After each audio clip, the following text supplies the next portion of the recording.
नमस्कार, आप देख रहे हैं द हिंद 24 न्यूज और मैं हूं आपके साथ साक्षी। आइए नजर डालते हैं आज की बड़ी खबरों की ओर।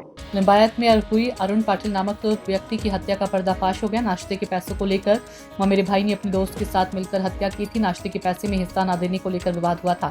इसी विवाद में आरोपी युवक ने मृतक को चाकू मारकर मौत के घाट उतार दिया। लिंबायत पुलिस ने दोनों हत्यारों को गिरफ्तार कर लिया। गिरफ्तार आरोपियों के नाम देवीदास पाटिल और सनी हलवाई है। मृतक का भी आपराधिक इतिहास रहा है और आरोपी अभी पुराने अपराधी हैं। હત્યાનો બનાવ બન્યો હતો, શું કારણથી હત્યા કરવામાં આવી હતી અને આરોપી ઝઘડા છે? સુરત શહેરના લિંબાયત પોલીસ સ્ટેશન વિસ્તારમાં ગઈકાલે એક હત્યાનો બનાવ બન્યો હતો. લગભગ 5-5:30નો બનાવ છે, સાંજનો.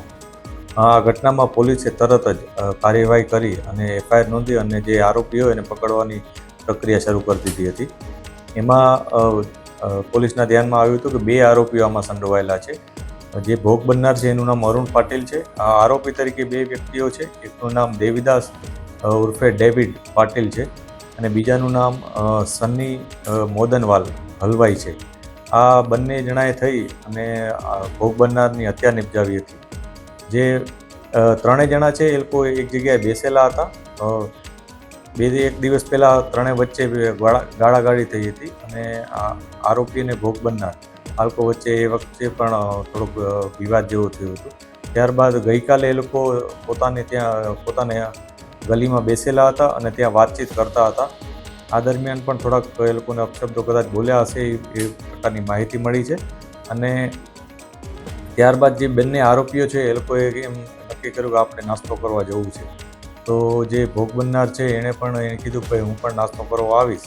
અને આ વચ્ચે ત્યારે એ લોકોએ પૈસાનું એવી વાત કરી કે આપણે સોલ્જરી કરશું. આ બાબતે ત્રણેય વચ્ચે કંઈક વિવાદ થયો, બોલાચાલી થઈ અને એ વખતે કંઈક ઉગ્ર થઈ ગયા હોવાથી બંને જણાએ ભેગા મળી અને ભોગ બનનારની હત્યા કરી નાખી હતી. પોલીસે તરત જ આરોપીઓને હસ્તગત કરી અને આગળની કાર્યવાહી શરૂ કરી અને અરેસ્ટ કરી લીધા હતા.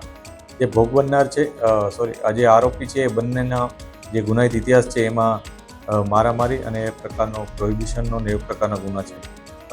પોલીસે આગળની કાર્યવાહી હાથ ધરી છે. હજી પણ અમે ઇન્વેસ્ટિગેશન ચાલુ એ બાજુ પણ રાખ્યું છે કે અન્ય કોઈ એમાં એંગલ છે કે નહીં અને જે આરોપી છે એમનો કોઈ ગુનાહિત ઇતિહાસ છે કે નહીં એની પણ અમે તપાસ કરી રહ્યા છીએ.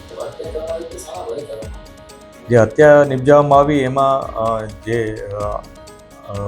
આરોપી છે એ લોકોએ ચપ્પુ વડે હત્યા નિપજાવી હતી. જેમાં બંને પાસે ચપ્પુ હતું અને એ લોકોએ ભોગ બનનાર ઉપર એટેક કર્યો અને એની હત્યા નિપજાવી.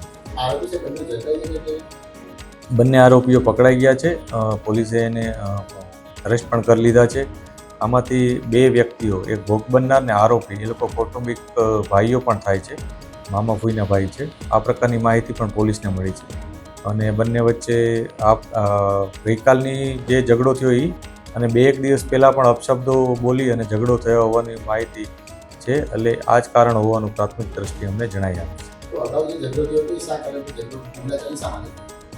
એમાં આજે 2 છોકરાઓ છે એ 22 વર્ષના અને 24 વર્ષના છે. જ્યારે ઓલો થોડો મોટો છે એ પોતાને આ 2 કરતાં થોડોક મોટો ગણે છે અને એ લોકો કંઈક અપશબ્દો બોલ્યો હશે એ બાબતે, પણ એ લોકોએ કંઈ એવી રજૂઆત પોલીસ પાસે નથી કરી.